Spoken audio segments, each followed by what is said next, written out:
You are listening to the Freight Buyers Club, a home for those interested in international trade, shipping, procurement, logistics, and air freight. In fact, all things supply chain in the Americas, Asia, and beyond. This podcast is brought to you by your host, Mike King, and produced in partnership with Dimerco Express Group, a global 3PL that specializes in managing logistics to, from, and within the Asia-Pacific region. Hello, thanks to our sponsor Dimerco Express Group for supporting this episode of the Freight Buyers Club, and welcome back one and all. I'm Mike King, and today we're diving into the shifting sands of US trade policy, container chaos, and what happens next. You'll be hearing from one of the biggest carriers on the Transpacific. I'll be talking to a long-time SME shipper with strong views, and you'll get insight from one of the sharpest journalists covering US supply chains. We'll also be examining the chaos that has ensued in freight markets since Liberation Day, what has been going on with container rates, why one of the biggest US railroads is looking to buy a rival, and what the One Big Beautiful Act means for the future of logistics, shipping, and air cargo. So, plenty going on today, but first, some context, particularly on that critical trade from Asia to the US. April the 2nd, Tariff-ageddon, or as Trump called it, Liberation Day. A 10% universal import tariff with extra duties for some countries, up to 50%. Tariffs came into force April the 5th. Then came the backpedal. Most of those country-specific tariffs paused for 90 days, unless you were China. Cue panic, cue paperwork, cue panic again. By mid-May, China also got a 90-day truce, which triggered a massive import surge. Then July 8th came and went, no action. Deadline shifted to August the 1st for most, August the 12th for China. Cue more confusion. And on top of that, it's worth noting that reciprocal tariffs are just one element of this new protectionist trade war around US markets that US buyers are paying for, lest us not forget. Pharma, steel, automotive, all hit by sector-specific duties. Additional Section 232 investigations are still flying around Washington, like customs forms in a typhoon. Think chips, think cranes, think aircraft, think trucks and truck parts. For many countries in Asia now, including allies such as Taiwan, South Korea, Japan, and Singapore, these sectoral tariffs are likely to cause far more economic damage than reciprocal tariffs. And let's just think about that in geopolitical terms. While China brings flowers, the US threatens a sledgehammer. Now, what sort of date would you want to go on? But let's also note here, there's a big rider with all of this. The so-called taco trade, as Wall Street has been calling it. Trump always chickens out. Trump himself said the August the 1st deadline is, and I quote, firm but not 100%. So, clear as mud. Obviously, this isn't helping shippers, carriers, or intermediaries. What happens in the coming weeks? We don't really know. And of course, this is playing out across container shipping markets, which have looked like the proverbial roller coaster since April the 2nd. This, as ever, is clearest on the Transpacific trades from Asia to the US. Since Liberation Day, rates have ebbed and flowed in sync with every tariff deadline, and there's been a few. Tariff moratoriums, of course, sparked a big surge in volumes and rates right through most of May and June. But now, as those truces are winding down, rates have slumped again. This drop is visible across both trades, from China to the US East Coast and from China to the US West Coast. Clearly, no one wants to be caught clearing customs the day tariffs snap back in. So, how have carriers handled this madness? A year ago, my first guest said this: we're trying to flick the whole thing around and say, how can we actually provide a better product to customers? But has that been possible? Torsten Hartmann, Senior Director of Trade Management for the Transpacific at Hapag-Lloyd. Welcome back to the Freight Buyers Club. Thank you very much, Mike. I'm happy to be back here. You're very kind. You're very kind. Torsten, did you have any kind of 2025 plan that included coping with all this regulatory chaos that we're seeing, particularly on the trade that you manage? I must say from the outset of the year, we were very focused on making the Gemini launch a success. So we did not quite see the chaos that we eventually ran into when it came to the tariffs and so on. So that was an added challenge we had to cope with as we also went along to launch the Gemini network. The Gemini network, obviously with Maersk, according to Blue Spark analysis using Sea Intelligence data, the Gemini cooperation hit 90.9% reliability, the latest figures that is. Now that's a 20 to 35 points lead over the rest of the market. How did you manage that in the current climate? I think in short, discipline was really key to achieving this. So operational discipline in terms of designing the network, the speeds, the ports we call, how many moves do we have in each port, full, empty, restores, and then not least staying true to sticking to that plan. Do not deviate from the plan. Do not run into where commercially we want to do something different. Just stay to the plan, and we will see that the results are coming. And this is exactly what happened, is that we were very determined to make it work, and discipline basically took us to where we are today. How has that played out in terms of customers? Have you won new ones? Yeah, I would say many customers, they run their own little mini studies on what reliability is for the carriers that they are using. And we can definitely see that they're paying attention to this. So when I meet customers today, we can see that we're moving up the rankings in their charts, and they can see a real difference. And of course, for many of them, this is what they've been looking for a long time, to get some reliability into their supply chain. And this is exactly what we're delivering now. So I would say we get very good feedback from customers on us being able to achieve this. I'll just explain the Transpacific trade for anyone who's listening and maybe doesn't follow exactly how that works. It's not the same as all the container trades. Most of it is conducted under long-term contracts. Most of those contracts are signed around about May, June. Now, May, June this year was certainly a volatile period, but also spot rates were soaring at this point because this is right in the middle of these tariff truces. So everyone's front-loading cargo into the US.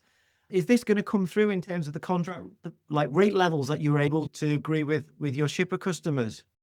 I think when most of the contracted discussions took place in January, February, March, before really most of the cares came out and we had to deal with that, I would say we got some healthy increases on the long-term rates, not so much on the back of the tariffs, but more on the back of that our cost has increased to a point where we really needed to realize some higher freight rates in order to support the additional cost that we have seen coming from ships and terminal cost and so on.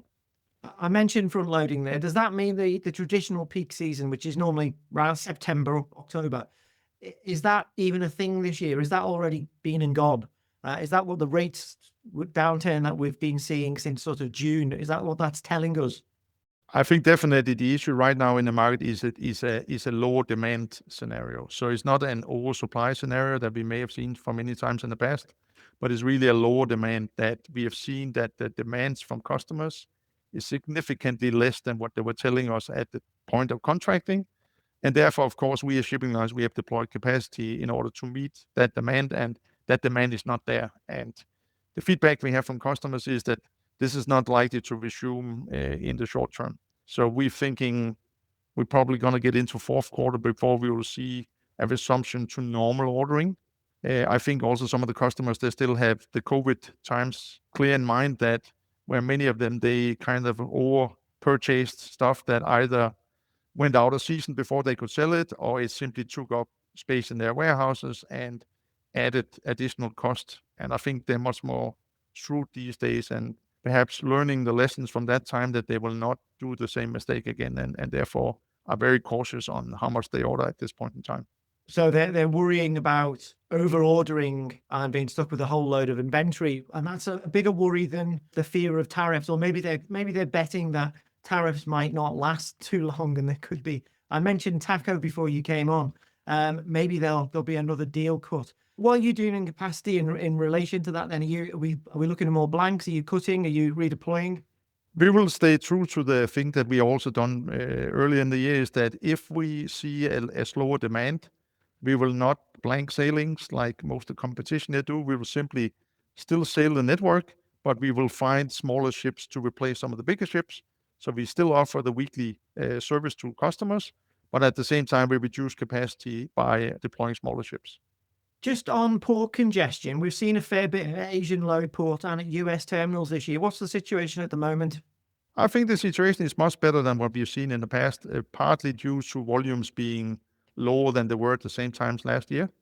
So we don't see any significant issues neither in Asia nor in North America, aside from the normal weather-related issues when you have hurricanes and typhoons and so on. But from a structural point of view, we don't see any major issues at this point in time. So Q3 is going to be quiet. You're hopeful about Q4 and 2026. What's your outlook for there, or is it just a case of wait and see, too much uncertainty? I think it's a little bit of case and wait and see. I mean, the tariffs, we may think that we know what will happen, but as you pointed out before, we may be wrong. I think the bigger concern with customers is that their outlook on the US economy has certainly changed over the last few months. I think they're far less optimistic about demand from consumers in the US compared to what they were a few months back. So I think tariffs is definitely still an issue, but I think equally so is that they're worried about that the US economy is maybe heading into a slower pace. And last year, Torsten, you told the Freight Buyers Club that we're always looking for investment opportunities. So a year on, any progress, especially in the Americas?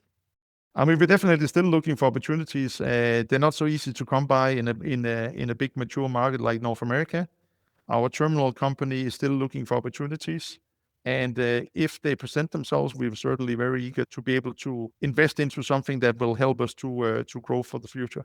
Torsten Hartmann, thanks very much for coming on the Freight Buyers Club again once more. Thank you so much, Mike, and hope to be back soon again. Now to the newsroom. But first, a message from our sponsor.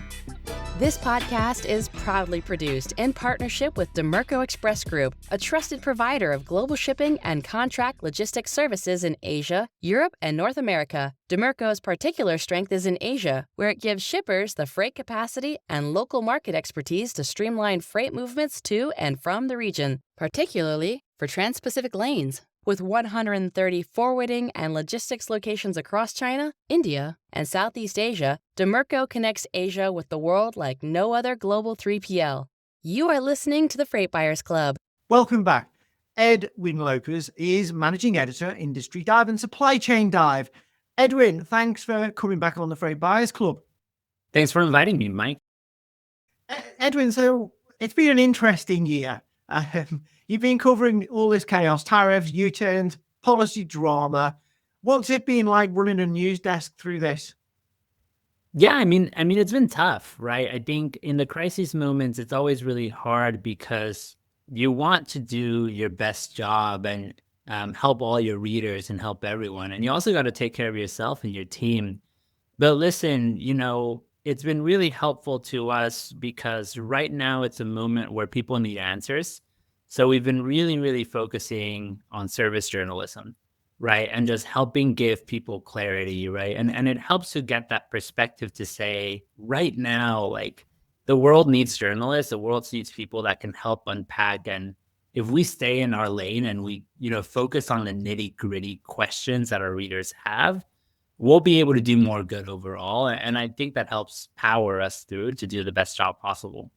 Yeah, I mean, I've been covering this a long time, and this our industry. I can't remember a time where things have changed so quickly. Caught you out of step so rapidly, even at weekends, entire policy changes with no sort of lead up time, seemingly. In terms of your coverage, what sort of sense are you getting about the real world impact on supply chains for US shippers and for other people involved in international supply chains? Yeah, I mean, tariffs are a big topic, right? And still today, we're 6 months in. There is a big debate on how much higher costs there are, but there's no doubt that there are higher costs, at least from a company level, right? Every good that's being imported is facing one sort of tariff and another. There's compliance costs. Industries like the automotive industry are particularly affected. And this uncertainty overall, I think it's adding a lot of hidden costs. And, Mike, you've been around long enough, that supply chains run best when they can accurately forecast supply and demand. And while over the past few years, supply chain managers have gotten really good at managing black swan events like this. I mean, I liken this to the start of the Red Sea crisis, right? Or the pandemic. Even though they've gotten really good at managing uncertain times, that volatility, that inability to know whether a tariff threat is real or just a negotiating tactic, whether the things that you're planning 3 months from now will stick or not, that adds a lot of volatility into the system. You're having to carry a lot more inventory maybe than you were used to. You might be having to rush goods into the country that you may not have before. So it's just uncertainty all over, and everyone's navigating. Until now, they've been navigating fairly well. But every month this goes on, right? It's harder. And I guess some of the transport operators, they must be worried about possible lower demand later in the year. We've just heard from Torsten there. There's been a big spike in shipping demand in June, July, but it's likely to fall off. That filters through the domestic transport system as well, doesn't it? Absolutely, right. As a carrier, there's a lot of volume coming into the country right now. And certainly, right, there's been key dates. First it was March 4th, and you saw a lot of volume rush in from Canada and Mexico.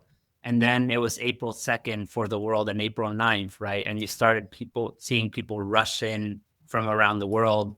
Now that extends to July 9th, now August 1st. So there's been a wave after wave after wave of front loading is what we're calling it. The question is, well, does that mean peak season came early? Will there be a crater of volume on the other side? And we don't know, right? It's entirely possible that maybe this is just a really great year on all accounts. I think a lot of people doubt that. But certainly carriers are taking advantage right now, worried for the future. No, I think it's very interesting that there's a lack of visibility to a degree on what individual shippers have done. How big are those inventory levels, or I'm sure some out there are probably gambling that maybe some of these tariffs won't end up happening, or they'll be at lower levels, affordable levels. So it wasn't worth risking having the possibility of overstocking. But we'll just switch topics slightly, if we can pivot. The One Big Beautiful Bill Act. Right, this is signed 4th of July. What are the biggest freight impact elements that you've been covering? Yeah, I mean, the headline for the corporate world is pretty much the same, right? Is that the 2017 tax cuts were extended, and there were some significant tweaks that include effects that will happen for carriers, right? And I'm talking, for example, about the trucking carrier. There are things like changes to better benefits for depreciation and estate taxes. So if you're a trucking provider that is looking, to potentially pass on your business to the next generation, right? There's a little bit better long-term planning for that. But there are also a lot, I think, from a supply chain standpoint, a lot of rescissions for a lot of industrial policy programs that were started under previous administrations. Things like the tax credit incentivizing consumers to buy electric vehicles, that's being phased out faster than usual, right? Clean energy supply chains overall, they took a big hit. And, all the way down to the electricity generators, the utilities, a lot of their tax cuts have been efforts. So you can expect changes in the clean energy supply chain, right? Because it's, as you mentioned earlier, there's been a U-turn in policy from that. Beyond that, right, it's a 904-page document. There are a lot of impacts that we're still digging into, but those are some of the highlights. Oh, and de minimis, right? That is probably the biggest one for supply chains. Yeah, I'll just clarify that for our listeners. So earlier this year, the $800 de minimis exemption for Chinese goods, that was thrown away. Now, what we know from the Big Beautiful Act is from July 2027, US imports from anywhere around the world will also, the de minimis exemption will be gone for them as well. What does that mean for shippers, consumers, for these e-tailing platforms? Yeah, absolutely. And it extends beyond detailing, though there's certainly the most impacted, right? I know automotive suppliers that use de minimis to bring in a few goods at a time, right? For parts and repairs for their maintenance equipment and whatnot. But certainly de minimis will end as of 2027, right? And it really means that supply chains that relied on it as a business model, they will have to change too. Fortunately, or maybe silver lining in a way, is that the writing has been on the wall for over a year now. So people have started already to look at what that new model should look like and hopefully start to plan ahead of 2027. Our senior reporter, Max Garland, for example, he's covered that some companies are already exploring alternatives, such as using other custom provisions that, maybe give benefits for imports under 2,500 rather than 800, right? Or using ocean over air to bring in more goods at once, right? To get that cost benefit that you may lose from customs clearance, and setting up a local fulfillment model to go with it. So more traditional models for sure. We're watching how individual companies respond, especially the big e-tailers. And we're also watching how companies like Shein and Temu respond, right? Which were some of the bigger Chinese companies that were benefiting from the de minimis policies. Yeah, they're ones to watch for sure. They've been big drivers of the air cargo market the last couple of years. Just back to the domestic freight market in the US. How are the trucking, the warehouse, the intermodal sectors? Are they feeling the heat from all of this disruption, or are they just waiting to see how things play out? Absolutely feeling the heat. But it's a little ironic actually because of the aspect that we discussed earlier. The front loading that has been going on has inflated volumes a little bit domestically or across the United States, right? When you have a surge in cargo volumes at ports, that needs to be moved into warehouses across the country to its, semi-final destination for storage, right? So there's a volume impact that's going on there for both trucking carriers and warehouse providers. On the other hand, as we talked about earlier, right, people are concerned about what happens post-August, what happens in September, what happens this holiday season. Is it going to be slower than usual, right? Now, trucking companies, it should be said, they've been in a freight recession for many years now, right? And so part of the impact that we're seeing is that, there's been a lot of pressures pushing people to exit trucking, to lower the overall supply. This might be the final straw for more trucking companies, and that's certainly something we're watching as well. Let's finish with a developing story, Edwin. The Wall Street Journal reports that Union Pacific may acquire Norfolk Southern Railroad, forming a $200 billion coast-to-coast rail giant. Now, there's no official confirmation, unless it's broke today. And the Surface Transportation Board would have to approve it. Could this be the start of another major wave in US rail? Because if it goes through, that is, because one major, in the past at least, has tended to prompt more majors. Yeah, that's a fun question, Mike. Maybe I would reframe it a little bit, right? I don't know, but if it is part of a wave, I would say that wave's already started. And it started a few years ago when Canadian Pacific acquired Kansas City Southern, right? That deal marked a sea change as it was the first Class 1 merger, the first Class 1 acquisition that has happened since the 1990s. So my guess would be the fact that cleared regulators may have emboldened other railroads to explore a major deal like this. On the flip side, I do think the regulatory question is big because it's important to remember that Canadian National, CP's rival, was the one that tried to acquire Kansas City Southern and failed in part because of regulatory concerns. So the regulatory question is big. If the deal goes through, what would a more consolidated system mean for shippers in theory? Well, I think let's start here. Shippers are looking for good railroad partners. They want good rates, good routes, timely service, a solid way to dispute charges, and cargo visibility.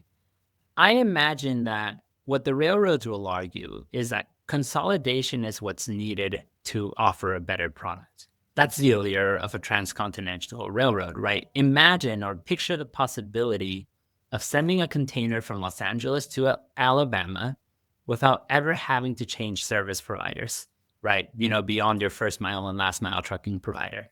And consequently, if that were to happen, if you really have one railroad that can service all of the United States, imagine how contract talks may change if a big shipper has the option of putting all of their volume onto a single railroad. Now, they probably won't, but that will be part of the conversation if that were to go through.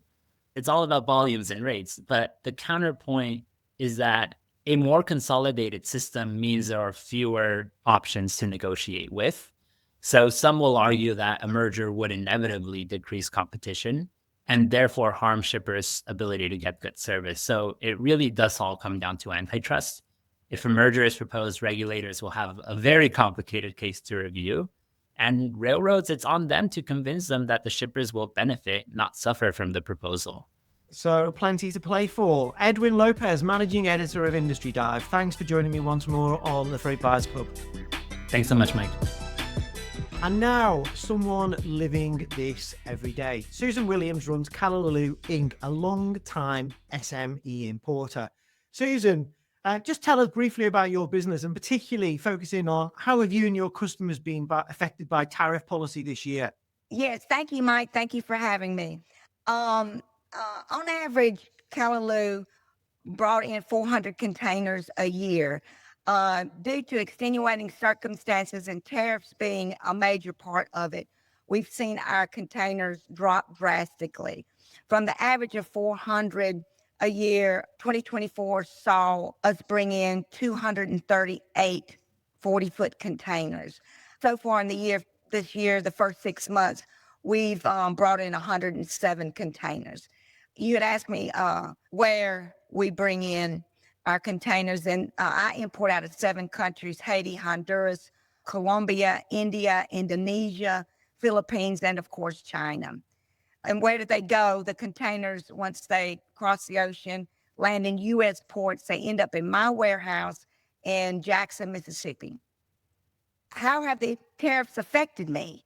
Well, the exact number of tariffs that we paid in the year of 2024 was $435,000. So far, in the first 6 months of 2025, we have surpassed that number to $445,000.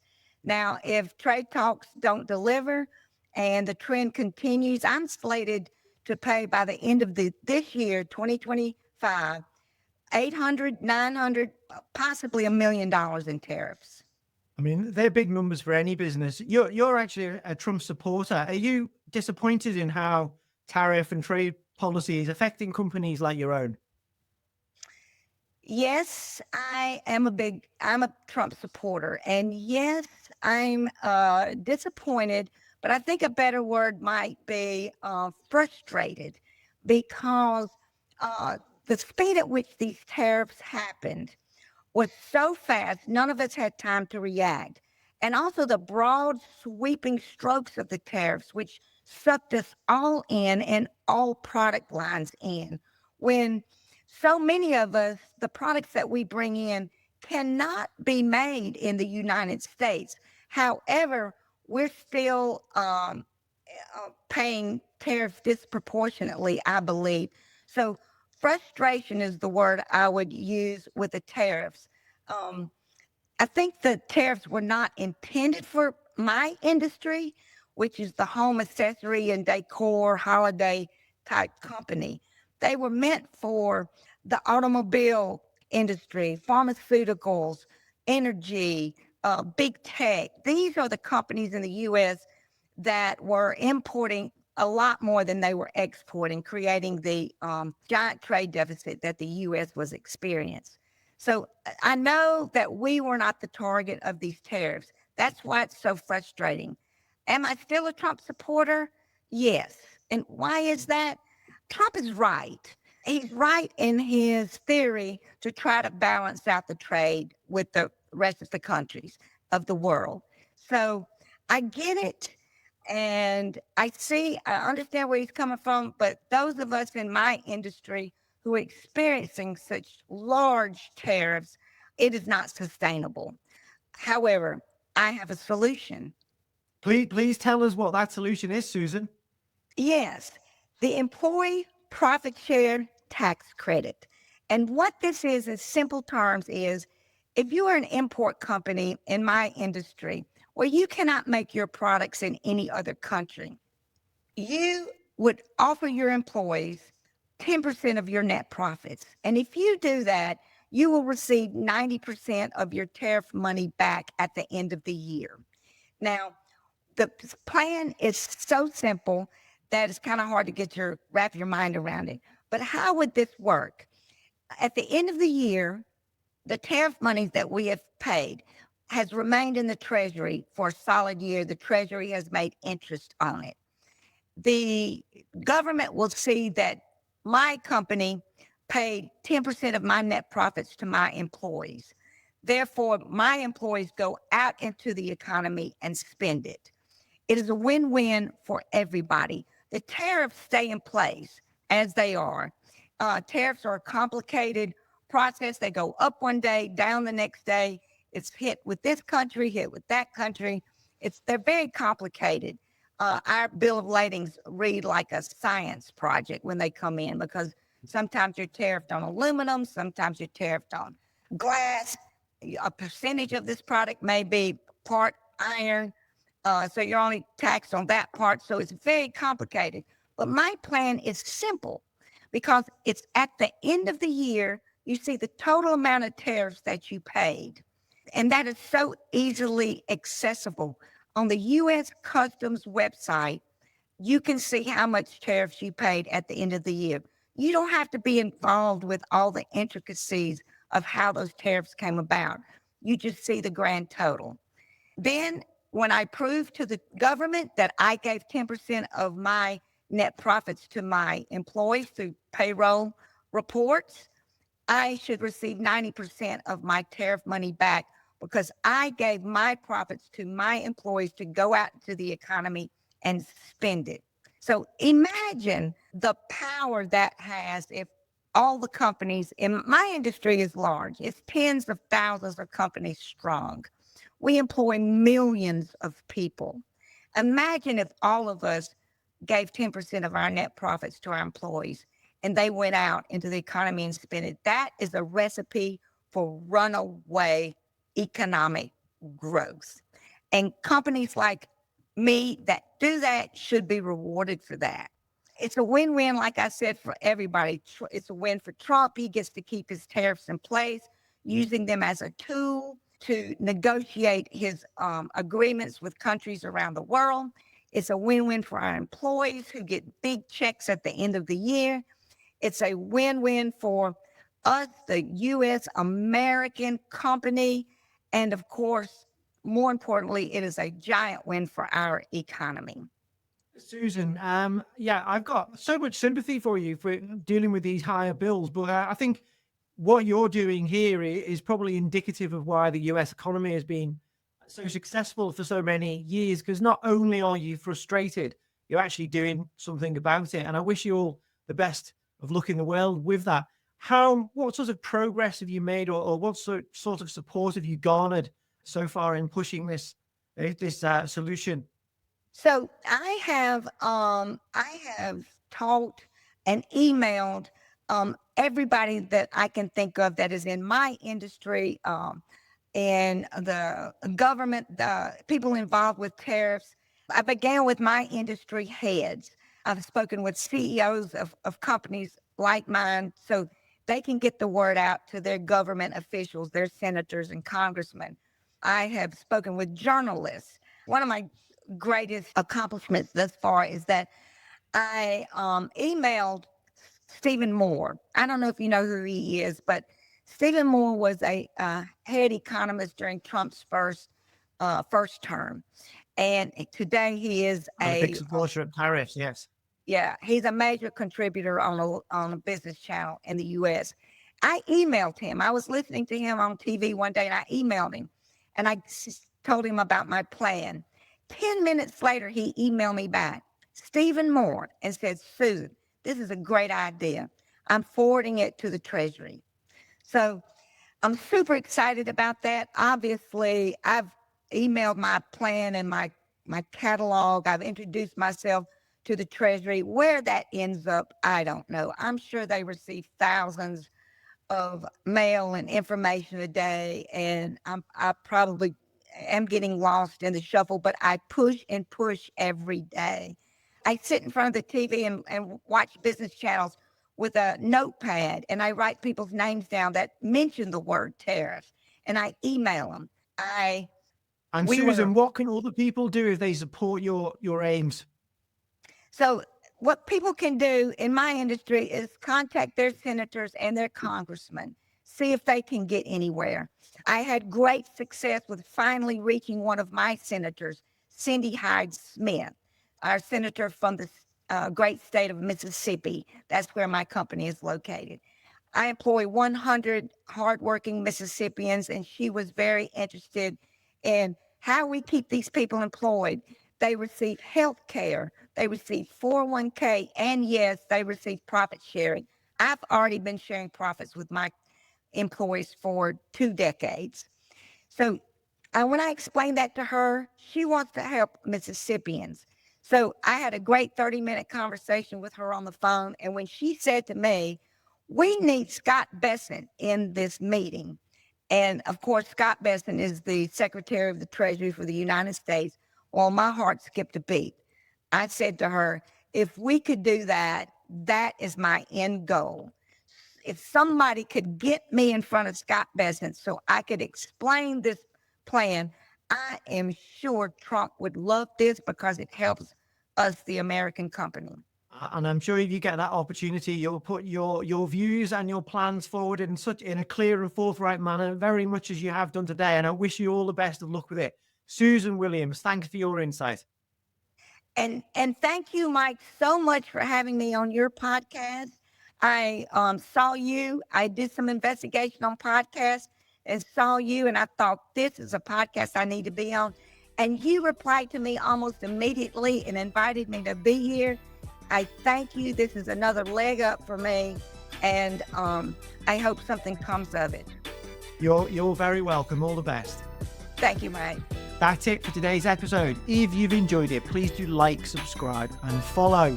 Big thanks to, and in no particular order, Torsten Hartmann, Hapag-Lloyd, Edwin Lopez from Industry Dive, Susan Williams at Kalalou, Karen Ball and Tom Matthews for all their production guile and skill.